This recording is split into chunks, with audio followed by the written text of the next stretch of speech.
about another voice and culture of Taiwan with We Love Hakka. 现在就让我们一起加入客家风情，大家来讲客家吧。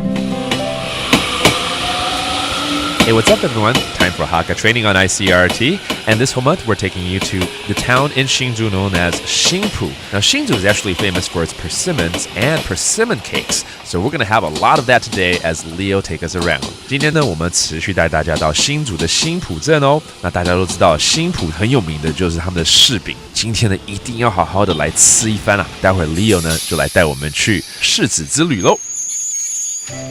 哇，刚刚从新竹站下来之后啊，一路到新浦这边，怎么感觉风都好大啊？这是最有名的九江风。哎呀，我现在感受到的就是九降风喽。对，九降风吹起来的时候呢，就刚好是柿饼成熟的时候。哦，是吗？这个柿饼哦，在它制造的过程当中啊，就一定要九降风把它吹，然后把它吹干。没有九降风就没有这么好吃的柿饼。那当然，不错。不过但是吃个柿饼哦，你会觉得有点腻哦。对，还是会喝点水。要。带你吃酸甘茶。酸甘茶这是一种茶喽，就用酸甘去做的一个茶，这是客家人的健康茶饮哦。那除了这边的柿饼之外，应该还有其他的点心啊、甜点啊，也可以带我们去吃吧？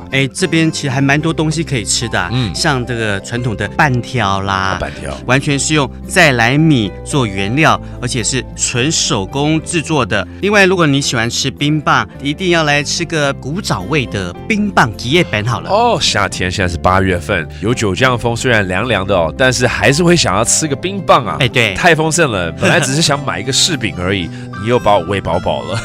对啊，我要把你养胖一点啊！非常好，赶紧先去买一些柿饼。对，还要喝我们的酸甘茶哦。那一定要的 ，Let's go。When the September winds blow in Hsinchu with a sweet scent of persimmon, that's when Hsinchu residents know the time is right to make their most famous sun-dried persimmons. They use special persimmons known for their texture and sweetness. Another local delicacy is the handmade Hakka rice noodles. But that's not all there is to enjoy there. There's also exquisite local pears and popsicles, as well as an herbal bitter orange tea that the Hakka use to cure all kinds of ailments. All right, Leo， 既然这个叫 Hakka training 哦，不是坐火车而已，我们要 train 大家来训练大家怎么讲这些客语好了。好啊。比如说这边很有名的九降风怎么说？九降风。然后柿饼呢？吃饼啊，要吃这个吃饼，好吃啊。对啊。以及最后的冰棒吉叶饼。All right, now you know, and that's today's Hakka training on ICRT. 什么太嘎？俺只say张来了。客家风情由客家委员会监制。 We Love Hakka has been brought to you by the Hakka Affairs Council.